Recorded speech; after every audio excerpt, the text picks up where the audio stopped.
Hello, I'm Andrew McConachie from ICANN, and with me today is Rod Rasmussen from ICANN Security, Stability, and Advisory Committee. Rod, thanks for joining us. Yeah, my pleasure. Yeah.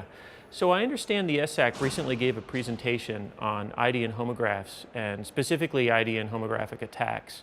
Could you tell us a little bit more about what IDN homographs are and why IDN homographic attacks are so troubling? Sure. Yes, we did give a presentation recently. It was well received. An IDN homograph, well, first you need to know what an IDN is. That's an Internationalized Domain Name. We've been using those for many years now in the DNS, and that is the idea of using various scripts in different languages and representing those into the DNS that are non-Latin, right? So a homograph occurs when there's a string in one character set that looks a lot like, very similar to, a string in another character set.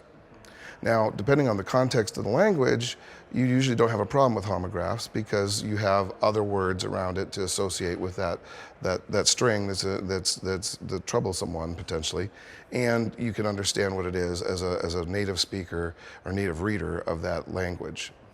A homographic attack is when somebody uses a script from a different language set than a potential victim that, again, looks similar to a string they're expecting to see, say the string that represents their bank or their online service. Mm-hmm. They craft that string to look a lot like that string that user is expecting, and because of human nature and expecting there to be the string they would naturally assume would be there, they don't really see it. So it makes it a very powerful social engineering tool. Do we have a sense of the scale of how big of this problem is? Right. Well, this is a problem we've been theorizing about and warning about for many years. This mm-hmm. is not a new topic, mm-hmm. But we've seen over the past decade or so, we've seen a rare attack here and there where somebody very creative decided to use something. What has been troubling is over about the last 2 years, we've started to see an uptick. Some researchers out there have found using research methodologies and measuring the DNS, mm-hmm. a lot of examples of potential attacks, thousands of them, potential attacks that are quite likely, and have actually identified live phishing sites on dozens of them mm-hmm. over the past 6 months, and it seems to be growing. The trend is upward, and that's very much of a concern to us, as it seems that some criminals have figured out how to do this and are automating that procedure. Mm-hmm. If they automate that and start selling that capability on the black market like they do other criminal technologies, we could see a lot more of them in the future. It sounds very troubling.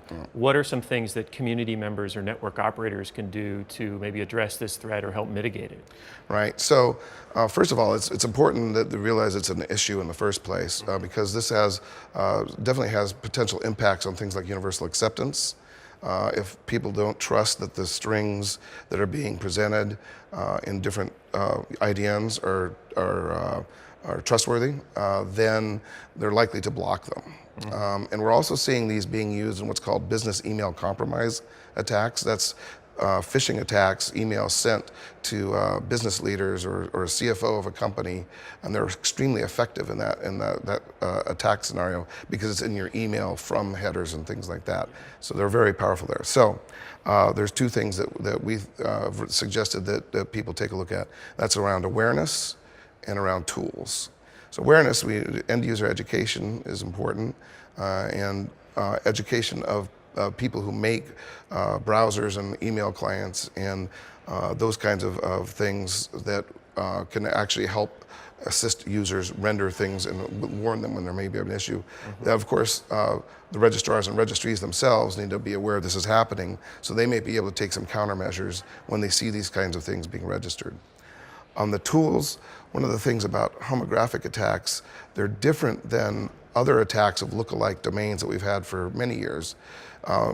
Lookalike attacks that use Latin scripts, we have all kinds of tools to help detect those. Mm-hmm. The problem with a homographic attack is you have to actually render the string itself.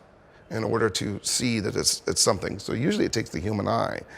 There are machine learning and other techniques you can use to see when something looks like something else, but those have not been deployed really in this scenario. So we think some tools there, some tools around understanding what brands and what strings are being mimicked in these kinds of attacks that can be shared amongst like registrars and registries so they can put that into their anti-fraud scheme. Those are kind of tools we'd like to see developed. And what kind of impact do you think IDN homographic attacks might have on universal acceptance? Well, again, it's around the network operators deciding the risk of allowing IDN-based email or IDN-based websites to connect to their networks is too great versus people who may or may not want to use those strings, and then they will block them, and then that, of course, That universal acceptance. Yeah, right. absolutely. Thank you very much for talking with us today. All right, my pleasure. Wanted to get the word out. Absolutely.